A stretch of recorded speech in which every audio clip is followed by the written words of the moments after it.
Voulez-vous savoir pourquoi les gens iront en enfer? Veuillez donc regarder cette vidéo et écouter son contenu jusqu'à la fin. Nous vous saluons dans le précieux nom de Jésus-Christ, le Dieu véritable. Et nous vous rappelons que sur notre chaîne, nous partageons des enseignements sur la parole de Dieu et des leçons de vie. Merci de vous abonner à notre chaîne pour ne pas perdre cette vidéo ou pour ne plus manquer nos prochaines vidéos. Merci aussi d'aimer, commenter et partager nos vidéos avec vos proches et connaissances pour que ces enseignements et leçons leur parviennent aussi. Retenez que c'est poussé par le Saint-Esprit de Dieu que ce texte est rédigé par le docteur Modzingo Bonga Stanislas Jr. Et il a tenu à en faire une vidéo pour édifier les gens à travers le monde. Sans plus tarder, entrons dans le vif de ce sujet. Dans ce monde, il est vrai que chacune arrive à prendre de l'âge ou à grandir physiquement. Il est aussi vrai que pour se faire une place respectueuse dans la société, il faut posséder des connaissances dans tel ou tel autre domaine de la vie et les valoriser par le travail payant ou utile afin d'avoir de l'argent, etc. Entre-temps, il y a des humains.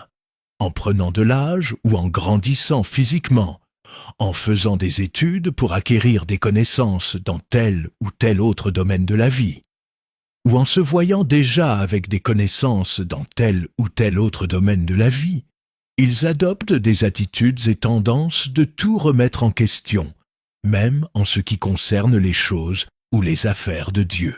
Ces humains ignorent 1 Corinthiens 2, 9 à 14, qui dit « Ce sont des choses que l'œil n'a point vues, que l'oreille n'a point entendues, et qui ne sont point montées au cœur de l'homme, des choses que Dieu a préparées pour ceux qui l'aiment. Dieu nous les a révélées par l'Esprit. Car l'Esprit sonde tout, même les profondeurs de Dieu. Lequel des hommes, en effet, connaît les choses de l'homme, si ce n'est l'Esprit de l'homme qui est en lui. De même, personne ne connaît les choses de Dieu, si ce n'est l'Esprit de Dieu.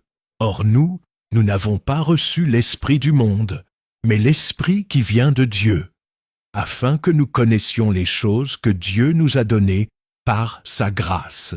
Et nous en parlons, non avec des discours qu'enseigne la sagesse humaine, mais avec ceux qu'enseigne l'Esprit, employant un langage spirituel pour les choses spirituelles. Mais l'homme animal ne reçoit pas les choses de l'Esprit de Dieu, car elles sont une folie pour lui, et il ne peut les connaître, parce que c'est spirituellement qu'on en juge. Ces humains, par ignorance des connaissances des choses que Dieu donne ou révèle par sa grâce à toute personne développant son intimité avec Dieu au travers d'une vie de prière, de méditation de la parole de Dieu et d'une vie de sanctification. Ces humains, ignorant tout ceci, ils adoptent des attitudes et tendances de tout remettre en question, même en ce qui concerne les choses ou les affaires de Dieu. Ils arrivent même à poser des questions comme « Est-ce que Jésus-Christ est Dieu? Est-ce que pour aller au Père, il faut seulement passer par Jésus-Christ? Est-ce que si Jésus-Christ est Dieu, lors de sa venue dans ce monde, qui était resté là-haut, est-ce que, etc. » En fait, ces humains cherchent à comprendre Dieu comme ils comprennent la science à l'école, à l'université. Ils cherchent à comprendre Dieu comme ils comprennent les choses des humains, ou les choses de ce monde, etc. Ainsi, en cherchant à comprendre Dieu et n'y arrivant pas, ils refusent de croire en ce que dit la parole de Dieu. Ils refusent de croire en la vérité qui est le Seigneur Jésus-Christ. Et ils se donnent à l'apostasie, à l'incrédulité, à l'endurcissement de cœur, aux traditions et commandements d'hommes, aux fausses doctrines, à l'idolâtrie, à la magie, au mélange, à la duplicité, à tant d'autres choses et pratiques que Dieu interdit dans sa parole. Ces humains cherchent même à tordre le sens des Écritures. Concernant toute la vérité que Dieu nous dit dans les 66 livres de sa parole, c'est-à-dire du livre de Genèse au livre d'Apocalypse. Parmi ces humains, Il y a ceux qui refusent carrément tous les 66 livres. Il y a ceux qui, de ces 66 livres, ils acceptent certains et enlèvent ou retranchent d'autres. Et il y a aussi ceux qui, à ces 66 livres, ils ajoutent leurs autres livres en trompant les gens avec des discours du genre « Oh, l'humanité évolue ! Il y a d'autres livres que les chercheurs ont découverts et continuent à découvrir, mais qui n'ont pas été pris en compte, d'où il faut les ajouter aussi aux 66 livres, etc. » Ainsi, vous voyez d'autres Bibles avec plus de 66 livres. Comme exemple, prenez la Bible catholique, et vous verrez que dans cette Bible catholique, aux 66 livres, les catholiques ont ajouté le livre de Tobie, le livre de Judith, les livres des Maccabées, le livre nommé livre de la sagesse, le livre de Baruch, le livre de Siracide, ou livre de Ben-Sira, etc. Bref, ils ajoutent ces livres pour chercher à mettre les gens dans la confusion sur les Saintes Écritures et les égarer.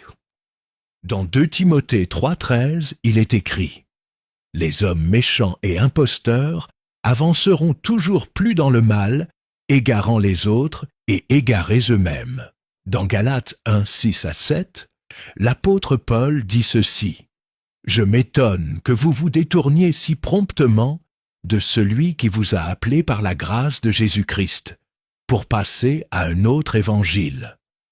Non pas qu'il y ait un autre évangile, mais il y a des gens qui vous troublent et qui veulent renverser l'évangile de Jésus-Christ. Papa, maman, jeune homme, jeune femme, jeune garçon, jeune fille, sachez que les 66 livres de la parole de Dieu constituent les paroles du livre de la prophétie de Dieu, pour lesquelles il est écrit dans 2 Timothée 3, 16 à 17. Toute écriture est inspirée de Dieu et utile pour enseigner, pour convaincre, pour corriger, pour instruire dans la justice, afin que l'homme de Dieu soit accompli et propre à toute bonne œuvre. Et dans Apocalypse 22, 18 à 19, lui-même le Seigneur Jésus-Christ dit « Je le déclare à quiconque entend les paroles de la prophétie de ce livre. Si quelqu'un y ajoute quelque chose, Dieu le frappera des fléaux décrits dans ce livre. Et si quelqu'un retranche quelque chose des paroles du livre de cette prophétie, Dieu retranchera sa part de l'arbre de la vie et de la ville sainte, décrit dans ce livre. Papa, maman, jeune homme, jeune femme, jeune garçon, jeune fille, comme nous avons dit précédemment. Parmi les humains, il y a ceux qui refusent toute la vérité de Dieu, contenue dans les 66 livres, constituant les paroles du livre de la prophétie de Dieu. Il y a ceux qui acceptent cela en partie, et enlèvent ou retranchent d'autres parties. Il y a aussi ceux qui ajoutent à cela leurs autres livres.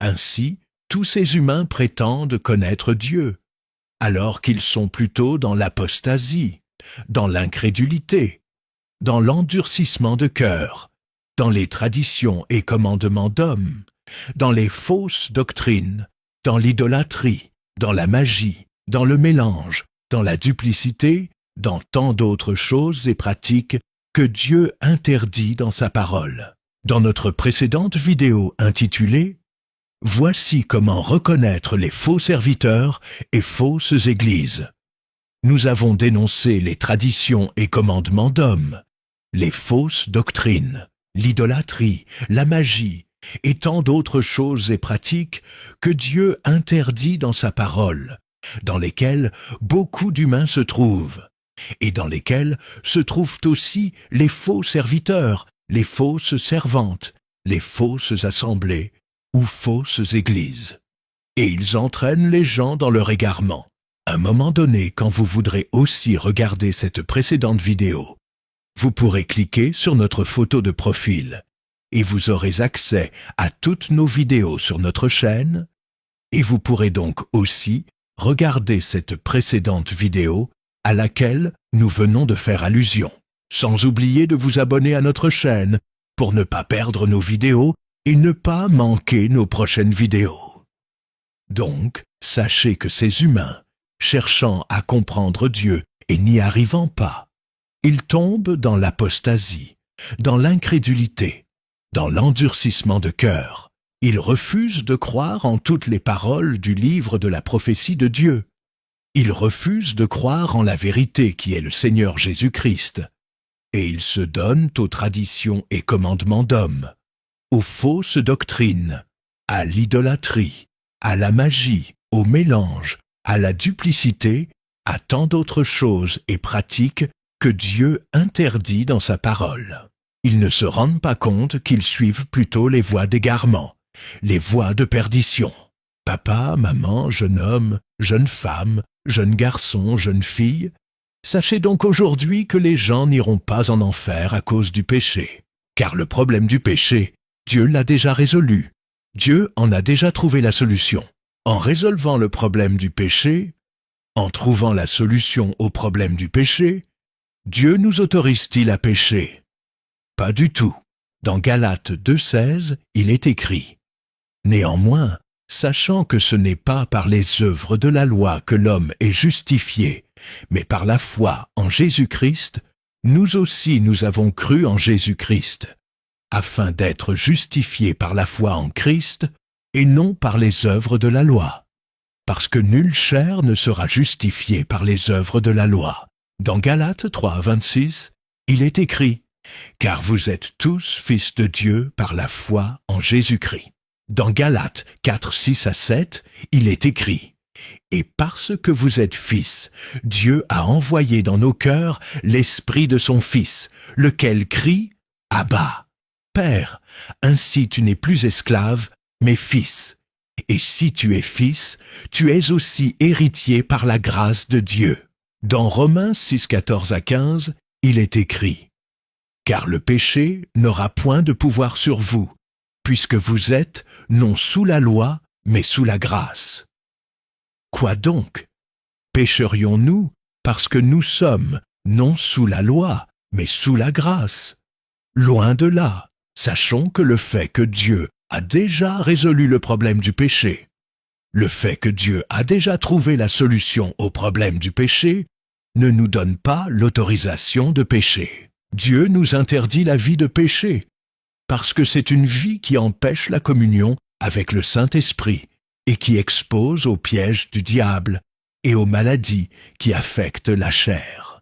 Dieu ne nous autorise pas non plus de pécher, parce qu'à chaque fois que nous péchons, nous attristons le Saint-Esprit en nous.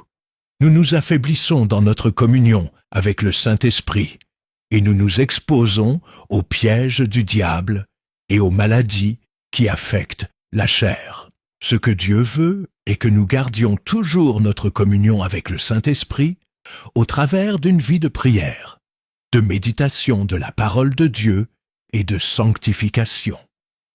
Au sujet du péché, beaucoup de personnes n'arrivent pas à faire la différence sur comment Dieu traite un enfant de Dieu et un païen. Premièrement, comment Dieu traite un enfant de Dieu. Tout d'abord, retenez qu'on ne naît pas enfant de Dieu, mais on devient enfant de Dieu. Et un enfant de Dieu, c'est quelqu'un qui a abandonné son ancienne vie ou la vie de péché et qui s'est converti ou qui est né de nouveau. C'est-à-dire, il a cru et reçu Jésus-Christ en tant que son Seigneur et Sauveur. Ainsi, il devient saint, juste, enfant de Dieu, peuple de Dieu par la grâce de Dieu. Dans 2 Corinthiens 6, 14-18, il est écrit « Ne vous mettez pas avec les infidèles sous un joug étranger. Car quel rapport y a-t-il entre la justice et l'iniquité? Ou qu'y a-t-il de commun entre la lumière et les ténèbres? Quel accord y a-t-il entre Christ et Bélial? Ou quelle part a le fidèle avec l'infidèle? Quel rapport y a-t-il entre le temple de Dieu et les idoles? Car nous sommes le temple du Dieu vivant, comme Dieu l'a dit. J'habiterai et je marcherai au milieu d'eux. Je serai leur Dieu et ils seront mon peuple. C'est pourquoi, sortez du milieu d'eux et séparez-vous, dit le Seigneur. Ne touchez pas à ce qui est impur, et je vous accueillerai. Je serai pour vous un père, et vous serez pour moi des fils et des filles, dit le Seigneur Tout-Puissant. Dans Jean 1, 12 à 13, il est écrit, « Mais à tous ceux qui l'ont reçu, à ceux qui croient en son nom, elle a donné le pouvoir de devenir enfants de Dieu, lesquels sont nés, non du sang, ni de la volonté de la chair, ni de la volonté de l'homme, mais de Dieu. » À cette question de savoir comment un enfant de Dieu est traité par Dieu, retenez qu'en étant donc enfant de Dieu ou né de nouveau, c'est-à-dire en ayant reçu Jésus-Christ en tant que Seigneur et Sauveur, déjà dans nos chairs ou corps physiques dans ce monde, Dieu, par sa grâce, il nous sanctifie, il nous justifie, il fait de nous ses saints, ses justes, ses fils et filles, son peuple. Nous devenons ainsi les saints de Dieu dans ce monde. Dans 1 Pierre 2, 7 à 10, il est écrit « L'honneur est donc pour vous qui croyez. Mais pour les incrédules, la pierre qu'ont rejetée ceux qui bâtissaient est devenue la principale de l'angle, et une pierre d'achoppement et un rocher de scandale. Ils s'y heurtent pour n'avoir pas cru à la parole, et c'est à cela qu'ils sont destinés. Vous, au contraire, vous êtes une race élue, un sacerdoce royal, une nation sainte, un peuple acquis, afin que vous annonciez les vertus de celui qui vous a appelés des ténèbres à son admirable lumière. Vous, qui autrefois n'étiez pas un peuple, et qui maintenant êtes le peuple de Dieu, vous qui n'aviez pas obtenu miséricorde, et qui maintenant avez obtenu miséricorde. En ayant reçu Jésus-Christ en tant que Seigneur et Sauveur, nous devenons donc enfants de Dieu, fils et filles de Dieu, saints, justes, peuple de Dieu, et la grâce de Dieu est sur nous. Cette grâce ne nous donne pas l'autorisation de pécher, mais elle nous exhorte plutôt à avoir la vie de sanctification, une vie où nous marchons selon l'Esprit, une vie où nous produisons les fruits dignes de la repentance, une vie où nous fuyons le péché, non pour éviter d'aller en enfer, mais plutôt pour garder notre communion avec le Saint-Esprit et pour ne pas nous exposer aux pièges du diable et aux maladies qui affectent la chair.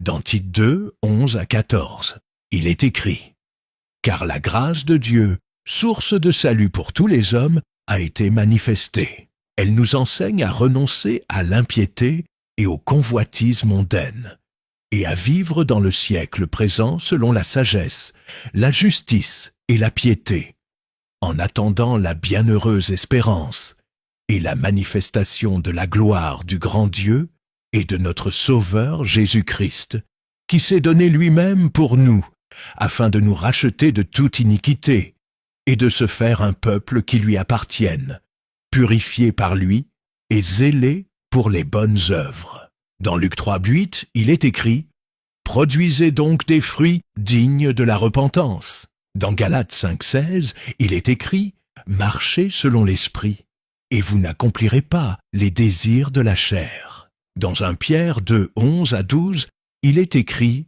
« Bien-aimés, je vous exhorte comme étrangers et voyageurs sur la terre, à vous abstenir des convoitises charnelles qui font la guerre à l'âme. Ayez au milieu des païens une bonne conduite, afin que, là même où ils vous calomnient comme si vous étiez des malfaiteurs, ils remarquent vos bonnes œuvres et glorifient Dieu au jour où il les visitera. Deuxièmement, comment Dieu traite un païen ou une païenne ?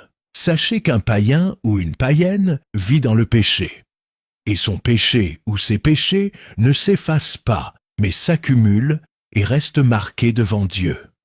Et en demeurant dans sa vie païenne, en demeurant dans l'apostasie, dans l'incrédulité, dans l'endurcissement du cœur jusqu'à sa mort physique, il ou elle va en enfer. Dans Jérémie 16, 17, il est écrit « Car mes yeux sont attentifs à toutes leurs voies.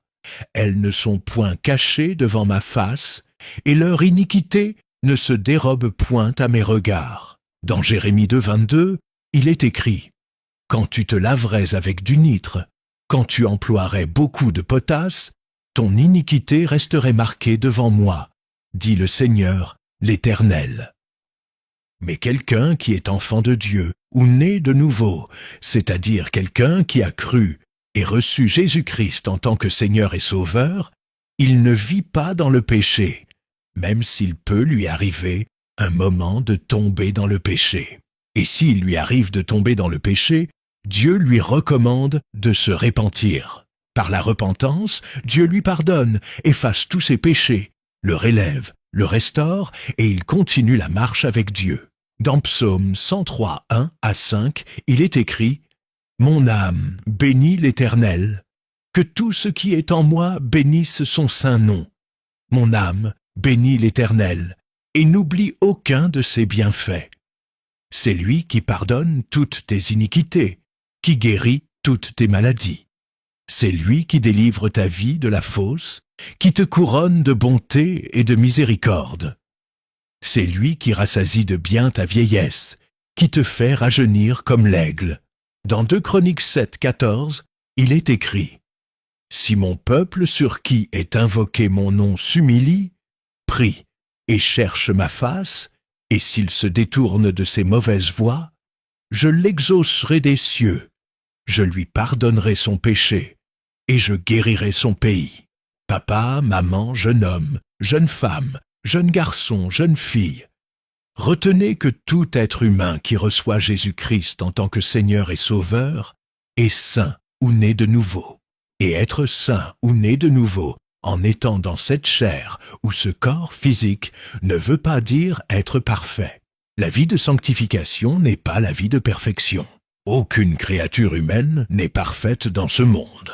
En ayant reçu Jésus-Christ en tant que Seigneur et Sauveur, nous devenons saints.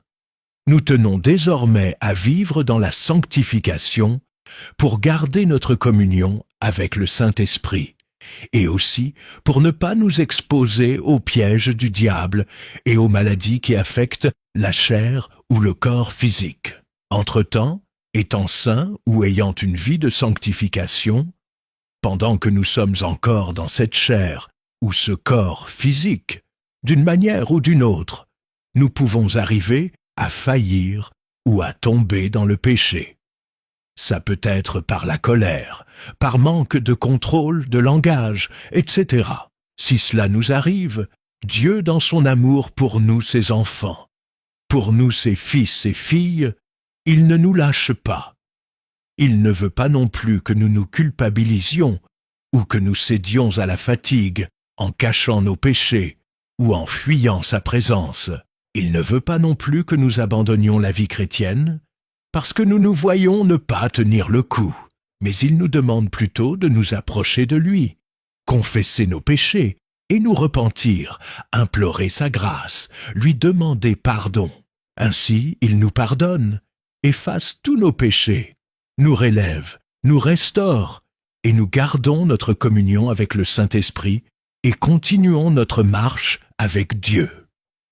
Dans 1 Jean 1, 5 à 10, il est écrit « La nouvelle que nous avons apprise de lui et que nous vous annonçons, c'est que Dieu est lumière et qu'il n'y a point en lui de ténèbres.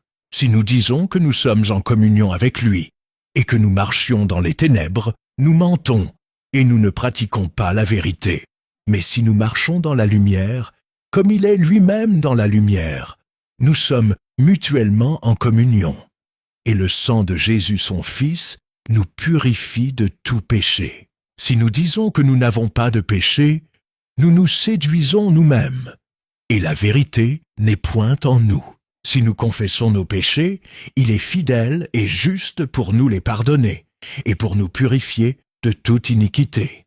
Si nous disons que nous n'avons pas péché, nous le faisons menteur, et sa parole n'est point en nous. Dans 1 Jean 2, 1 à 2 et 12, il est écrit « Mes petits enfants, je vous écris ces choses afin que vous ne péchiez point. Et si quelqu'un a péché, nous avons un avocat auprès du Père, Jésus-Christ le juste. Il est lui-même une victime expiatoire pour nos péchés, non seulement pour les nôtres, mais aussi pour ceux du monde entier. Je vous écris, petits enfants, parce que vos péchés vous sont pardonnés à cause de son nom. Dans Apocalypse 3,19, il est écrit « Moi, je reprends et je châtie tous ceux que j'aime. Et donc du zèle et repens-toi. » Dans Proverbe 28,13, il est écrit « Celui qui cache ses transgressions ne prospère point. Mais celui qui les avoue et les délaisse obtient miséricorde. » Dans Psaume 103, 8 à 14, il est écrit « L'Éternel est miséricordieux et compatissant, lent à la colère et riche en bonté. Il ne conteste pas sans cesse, il ne garde pas sa colère à toujours. Il ne nous traite pas selon nos péchés, il ne nous punit pas selon nos iniquités. Mais autant les cieux sont élevés au-dessus de la terre, autant sa bonté est grande pour ceux qui le craignent. Autant l'Orient est éloigné de l'Occident, autant il éloigne de nous nos transgressions. Comme un père a compassion de ses enfants, l'Éternel a compassion de ceux qui le craignent. Car il sait de quoi nous sommes formés. Il se souvient que nous sommes poussière. Dans Romains 3, 19 à 24, il est écrit « Or, nous savons que tout ce que dit la loi, elle le dit à ceux qui sont sous la loi, afin que toute bouche soit fermée, et que tout le monde soit reconnu coupable devant Dieu. Car nul ne sera justifié devant lui par les œuvres de la loi, puisque c'est par la loi que vient la connaissance du péché. Mais maintenant, sans la loi est manifestée la justice de Dieu, à laquelle rendent témoignage la loi et les prophètes, justice de Dieu par la foi en Jésus-Christ pour tous ceux qui croient. Il n'y a point de distinction, car tous ont péché et sont privés de la gloire de Dieu, et ils sont gratuitement justifiés par sa grâce, par le moyen de la rédemption qui est en Jésus-Christ. Dans Romains 6, 23, il est écrit « Car le salaire du péché, c'est la mort. Mais le don gratuit de Dieu, c'est la vie éternelle en Jésus-Christ notre Seigneur. » Dans Jean 1, 29, il est écrit « Jean vit Jésus venant à lui, et il dit « Voici l'agneau de Dieu qui ôte le péché du monde. » Ainsi, dans Actes 16, 31, il est écrit « Crois au Seigneur Jésus-Christ, et tu seras sauvé, toi et ta famille. » Papa, maman, jeune homme, jeune femme, jeune garçon, jeune fille, le pardon des péchés, la vie éternelle, toute bonne chose ne se trouve qu'en Jésus-Christ. Et pour y prendre part, il faut croire, c'est-à-dire recevoir Jésus-Christ en tant que Seigneur et Sauveur. Il n'y a aucun autre nom, il n'y a aucun autre chemin en dehors du Seigneur Jésus-Christ. Dans Actes 4, 11 à 12, il est écrit « Jésus est la pierre rejetée par vous qui bâtissez, et qui est devenue la principale de l'angle. Il n'y a de salut en aucun autre, car il n'y a sous le ciel aucun autre nom qui ait été donné parmi les hommes, par lequel nous devions être sauvés. » Dans Jean 3, 16 à 18, il est écrit « Car Dieu a tant aimé le monde qu'il a donné son Fils unique, afin que quiconque croit en lui ne périsse point, mais qu'il ait la vie éternelle. Dieu, en effet, n'a pas envoyé son Fils dans le monde pour qu'il juge le monde, mais pour que le monde soit sauvé par lui. Celui qui croit en lui n'est point jugé, mais celui qui ne croit pas est déjà jugé, parce qu'il n'a pas cru au nom du Fils unique de Dieu. Dans Marc 16, 15 à 16, il est écrit « Allez par tout le monde et prêchez la bonne nouvelle à toute la création. Celui qui croira et qui sera baptisé sera sauvé, mais celui qui ne croira pas sera condamné. » Papa, maman, jeune homme, jeune femme, jeune garçon, jeune fille, sachez donc aujourd'hui que les gens iront en enfer avec leurs péchés, mais pas à cause du péché ou des péchés, mais plutôt à cause de leur manque de foi en Jésus-Christ en tant que Seigneur et Sauveur. Les gens iront en enfer avec leurs péchés, mais pas à cause du péché ou des péchés, mais plutôt à cause de leur refus de croire et de recevoir Jésus-Christ en tant que Seigneur et Sauveur dans leur vie. Par ignorance, par apostasie, par incrédulité, par endurcissement de cœur, les gens refusent de croire, de recevoir et de suivre le chemin, la vérité et la vie qui est le Seigneur et Sauveur Jésus-Christ. Ils se donnent plutôt aux traditions et commandements d'hommes, aux fausses doctrines, à l'idolâtrie, à la magie, au mélange, à la duplicité, à tant d'autres choses et pratiques que Dieu interdit dans sa parole. Voilà pourquoi les gens iront en enfer. Le Seigneur Jésus-Christ qui vient de là-haut, il dit dans Jean 14, 6, « Je suis le chemin, la vérité et la vie. Nul ne vient au Père que par moi. » Alors qu'il y a des gens, ou des humains, qui refusent de croire en ce que le Seigneur Jésus-Christ dit. Ces gens ou ces humains prétendent connaître Dieu ou le Père, tandis qu'ils ne sont jamais montés là-haut et n'ont jamais vu le Père. Ils refusent de croire et recevoir Jésus-Christ en tant que Seigneur et Sauveur, Dieu véritable, le chemin, la vérité et la vie. Ils cherchent à comprendre Dieu, à définir Dieu, à comprendre le fonctionnement de Dieu, etc. Ils parlent seulement de Dieu ou du Père, mais ils ne parviennent pas à le connaître. Par leur connaissance, intelligence et sagesse humaine, ils se font des pensées philosophiques. Ils se posent diverses questions et endurcissent leur cœur. Ils se demandent si le Seigneur Jésus-Christ est Dieu, pendant qu'il était dans ce monde, dans sa chair, qui était restée là-haut. Ils se demandent pourquoi le chemin vers Dieu ou le Père ne doit être que Jésus-Christ. Ils cherchent à se faire leurs autres chemins, d'où la naissance de la religion ou des religions, alors que Dieu, en se faisant chair ou en venant dans ce monde, il n'a pas apporté la religion, il n'a pas apporté les religions, mais il a plutôt apporté son royaume. Et son royaume est constitué de tout être humain, ayant cru et reçu Jésus-Christ en tant que Seigneur et Sauveur dans sa vie. Ainsi, dans Matthieu 24, 14, il est écrit « Cette bonne nouvelle du royaume sera prêchée dans le monde entier, pour servir de témoignage à toutes les nations. Alors viendra la fin.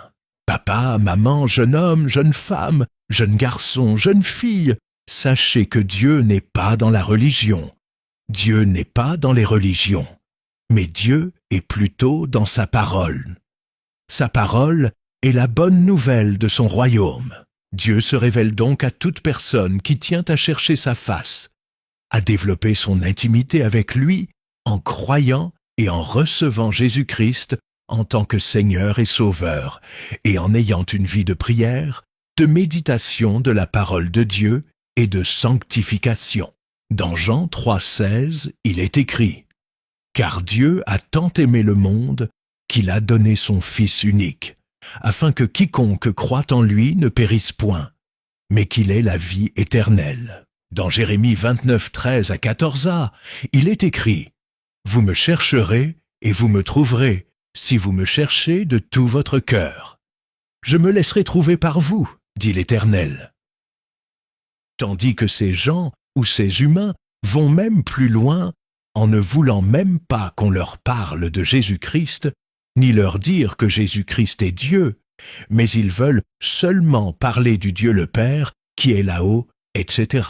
Ils n'ont jamais vu Dieu, ils n'ont jamais vu le Père, ils ne sont jamais montés là-haut, mais ils refusent de croire à ce que dit le Seigneur Jésus-Christ qui vient de là-haut. Le Seigneur Jésus-Christ qui vient de là-haut dit ceci, dans Jean 3, 12 à 13. « Si vous ne croyez pas quand je vous ai parlé des choses terrestres, comment croirez-vous quand je vous parlerai des choses célestes ? Personne n'est monté au ciel, si ce n'est celui qui est descendu du ciel, le Fils de l'homme qui est dans le ciel. » Dans Jean 14, 6 à 9, Jésus dit « Je suis le chemin, la vérité et la vie. Nul ne vient au Père que par moi. Si vous me connaissiez, vous connaîtriez aussi mon Père. Et dès maintenant, vous le connaissez et vous l'avez vu. » Philippe lui dit, « Seigneur, montre-nous le Père, et cela nous suffit. » Jésus lui dit, « Il y a si longtemps que je suis avec vous, et tu ne m'as pas connu, Philippe. Celui qui m'a vu a vu le Père. Comment dis-tu, montre-nous le Père ?» Dans Ésaïe 7, 14, il est écrit, « C'est pourquoi le Seigneur lui-même vous donnera un signe. Voici, la jeune fille deviendra enceinte, elle enfantera un fils, et elle lui donnera le nom d'Emmanuel. » Dans Ésaïe 9, 5, il est écrit, « Car un enfant nous est né, un fils nous est donné, et la domination reposera sur son épaule. On l'appellera admirable, conseiller, Dieu puissant, Père éternel, Prince de la paix. » Dans Matthieu 1, 20 à 23, il est écrit, « Comme il y pensait, voici, un ange du Seigneur lui apparut en songe, et dit, « Joseph, fils de David, ne crains pas de prendre avec toi Marie, ta femme, car l'enfant qu'elle a conçu vient du Saint-Esprit. Elle enfantera un fils, et tu lui donneras le nom de Jésus. C'est lui qui sauvera son peuple de ses péchés. » Tout cela arriva afin que s'accomplisse ce que le Seigneur avait annoncé par le prophète. « Voici, la Vierge sera enceinte, elle enfantera un fils, et on lui donnera le nom d'Emmanuel, ce qui signifie Dieu avec nous. » Dans Jean 1, 1, 4, puis Jean 1, 14, 15, il est écrit, « Au commencement était la parole, et la parole était avec Dieu, et la parole était Dieu. Elle était au commencement avec Dieu. Toutes choses ont été faites par elle, et rien de ce qui a été fait n'a été fait sans elle. En elle était la vie, et la vie était la lumière des hommes.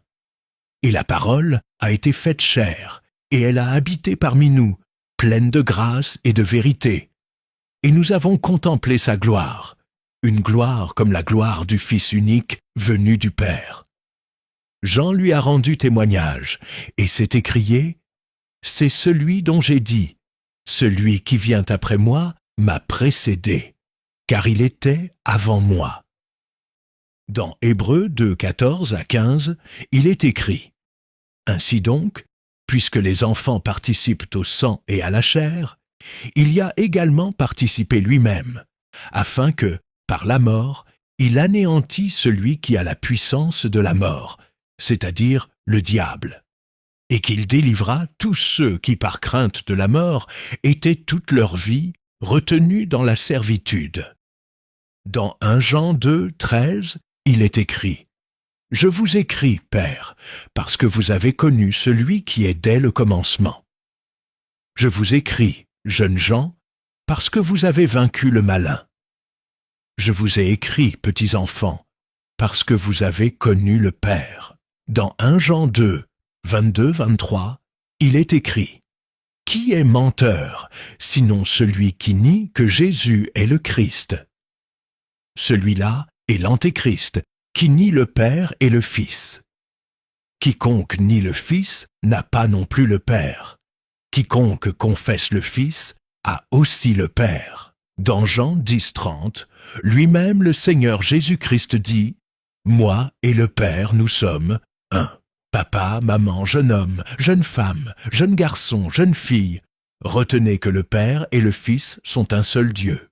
Le Père, qui est esprit et invisible, s'est rendu visible en prenant la forme humaine, en se faisant chair, et est venu dans ce monde pour montrer le chemin et payer le prix du salut.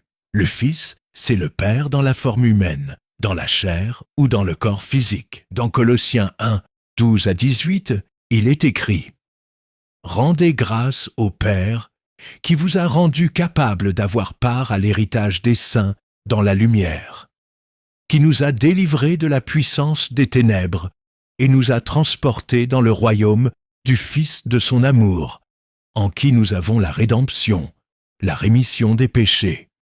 Il est l'image du Dieu invisible, le premier-né de toute la création. Car en lui ont été créées toutes les choses qui sont dans les cieux et sur la terre, les visibles et les invisibles, trône, dignité, domination, autorité. Tout a été créé par lui et pour lui.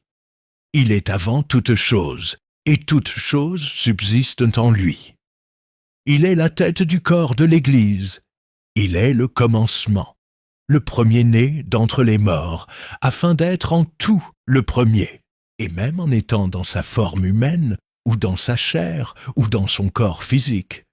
Le Seigneur Jésus-Christ est resté Dieu et avec toute la plénitude de la divinité en lui. Dans Colossiens 2, 8-10, il est écrit « Prenez garde que personne ne fasse de vous sa proie par la philosophie et par une vaine tromperie, s'appuyant sur la tradition des hommes, sur les rudiments du monde, et non sur Jésus-Christ. Car en Jésus-Christ habite corporellement toute la plénitude de la divinité.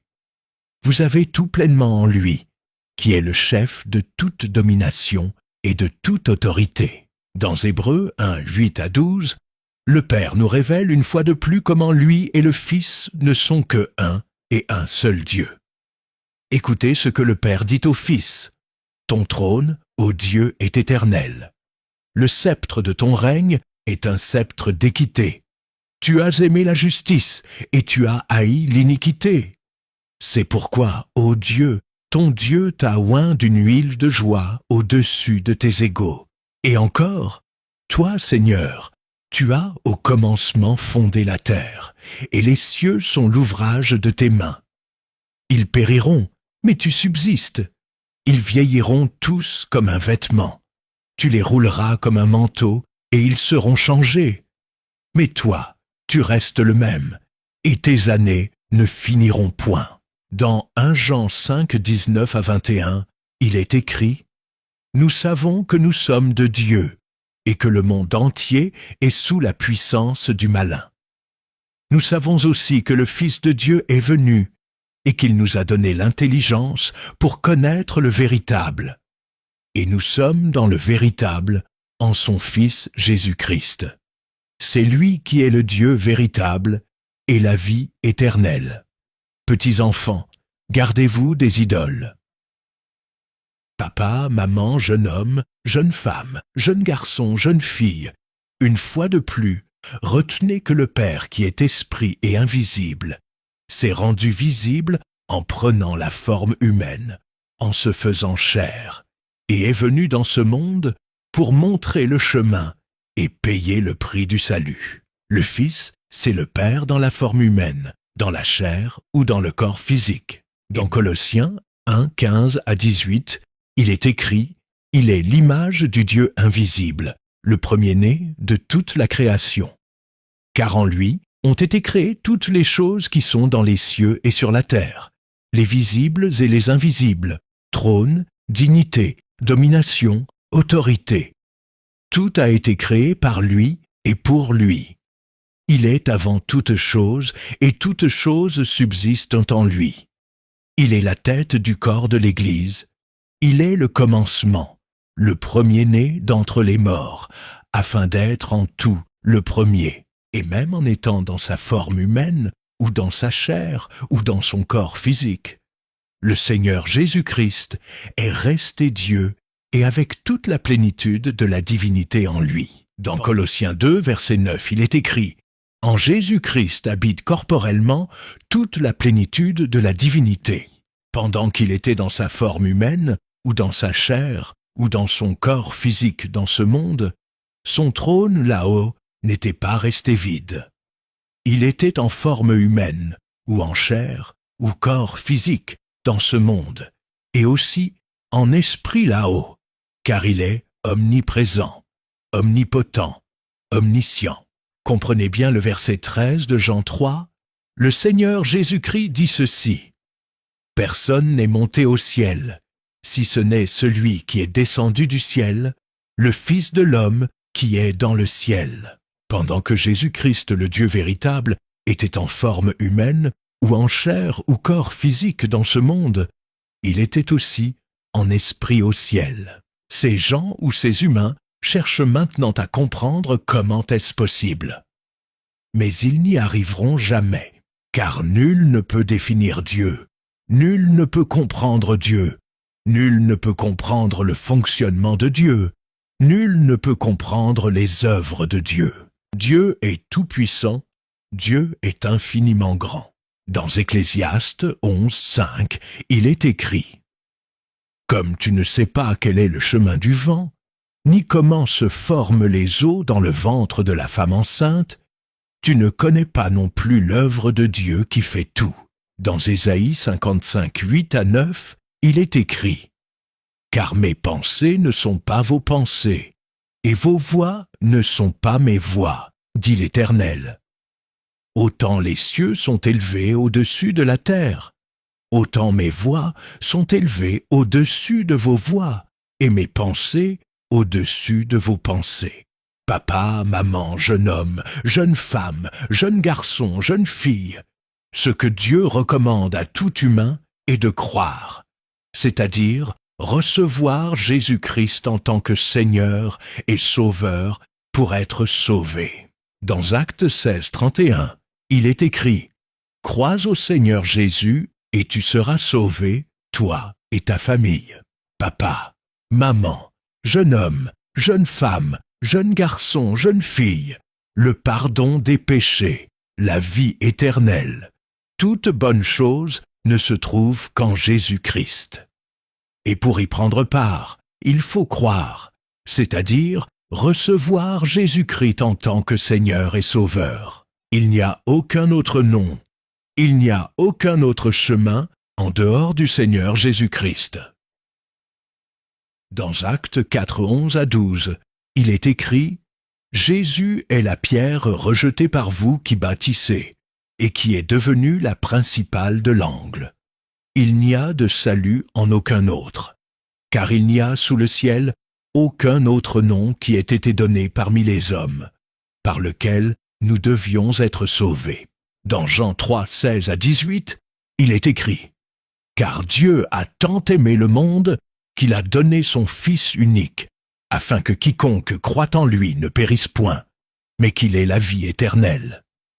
Dieu, en effet, n'a pas envoyé son Fils dans le monde pour qu'il juge le monde, mais pour que le monde soit sauvé par lui. Celui qui croit en lui n'est point jugé, mais celui qui ne croit pas est déjà jugé, parce qu'il n'a pas cru au nom du Fils unique de Dieu. » Dans Marc 16:15-16, il est écrit « Allez par tout le monde et prêchez la bonne nouvelle à toute la création. Celui qui croira et qui sera baptisé sera sauvé, mais celui qui ne croira pas sera condamné. » Dans Romains 1:18-32, il est écrit « La colère de Dieu se révèle du ciel contre toute impiété et toute injustice des hommes qui retiennent injustement la vérité captive, car ce qu'on peut connaître de Dieu est manifeste pour eux, Dieu le leur ayant fait connaître. En effet, les perfections invisibles de Dieu, sa puissance éternelle et sa divinité se voient comme à l'œil depuis la création du monde, quand on les considère dans ses ouvrages. Ils sont donc inexcusables, puisqu'ayant connu Dieu, ils ne l'ont point glorifié comme Dieu et ne lui ont point rendu grâce. Mais ils se sont égarés dans leurs pensées, et leur cœur sans intelligence a été plongé dans les ténèbres. Se vantant d'être sages, ils sont devenus fous, et ils ont changé la gloire du Dieu incorruptible en image représentant l'homme corruptible, des oiseaux, des quadrupèdes et des reptiles. C'est pourquoi Dieu les a livrés à l'impureté selon les convoitises de leur cœur, en sorte qu'ils déshonorent eux-mêmes leur propre corps, eux qui ont changé la vérité de Dieu en mensonge et qui ont adoré et servi la créature au lieu du Créateur qui est béni éternellement. Amen. C'est pourquoi Dieu les a livrés à des passions infâmes, car leurs femmes ont changé l'usage naturel en celui qui est contre nature, et de même les hommes abandonnant l'usage naturel de la femme, se sont enflammés dans leurs désirs les uns pour les autres, commettant homme avec homme des choses infâmes, et recevant en eux-mêmes le salaire que méritait leur égarement. Comme ils ne se sont pas souciés de connaître Dieu, Dieu les a livrés à leur sens réprouvé, pour commettre des choses indignes, étant remplis de toute espèce d'injustice, de méchanceté, de cupidité, de malice, pleins d'envie, de meurtre, de querelles, de ruse, de malignité, rapporteurs, médisants, impies, arrogants, hautains, fanfarons, ingénieux au mal, rebelles à leurs parents, dépourvus d'intelligence, de loyauté, d'affection naturelle, de miséricorde. Et, bien qu'ils connaissent le jugement de Dieu, déclarant dignes de mort ceux qui commettent de telles choses, non seulement ils les font, mais ils approuvent ceux qui les font. Ainsi, dans Marc 10, 14 à 15, il est écrit: Jésus, voyant cela, fut indigné et leur dit: Laissez venir à moi les petits enfants et ne les en empêchez pas, car le royaume de Dieu est pour ceux qui leur ressemblent. Je vous le dis en vérité, quiconque ne recevra pas le royaume de Dieu comme un petit enfant n'y entrera point. Savez-vous pourquoi le Seigneur Jésus-Christ a dit cela? C'est parce que ces gens ou ces humains, au lieu de croire à ce que dit la parole de Dieu, ils tiennent à se plonger dans des pensées philosophiques. À cause de leur connaissance, intelligence et sagesse humaine, ils commencent à poser des questions qui ne valent pas la peine d'être posées, car ils n'arriveront jamais à définir Dieu, ni à comprendre Dieu, ni à comprendre le fonctionnement de Dieu. Et finalement, ils endurcissent leur cœur. Par apostasie, par incrédulité, par endurcissement de cœur, ils se donnent aux traditions et commandements d'hommes, aux fausses doctrines, à l'idolâtrie, à la magie, au mélange, à la duplicité, à tant d'autres choses et pratiques que Dieu interdit dans sa parole. Ainsi, ils s'égarent, ils se dirigent vers l'enfer sans qu'ils s'en rendent compte. Tandis qu'un enfant n'agit pas de la sorte, il croit seulement à ce qu'on lui dit, il le garde et grandit avec s'en détourner.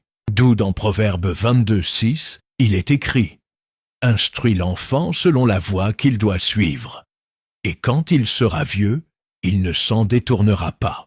Dans Hébreux 4, 7, il est écrit: Aujourd'hui, si vous entendez sa voix, n'endurcissez pas vos cœurs. Papa, maman, jeune homme, jeune femme, jeune garçon, jeune fille, aujourd'hui vous voulez revenir pleinement au Seigneur Jésus-Christ, le recevoir en tant que Seigneur et Sauveur et vivre dans la sanctification? Veuillez répéter cette prière après moi. Seigneur Jésus-Christ, aujourd'hui j'ai écouté ta parole et j'ai entendu ta voix qui m'appelle. Me voici devant toi. Je reconnais que je me conduisais par ignorance.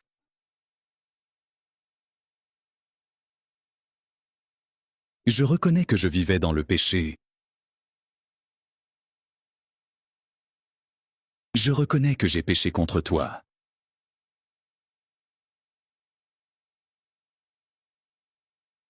Aujourd'hui, j'implore sur moi ta grâce. Je te demande pardon pour tous mes péchés. Pardonne-moi pour tous les péchés que j'ai commis.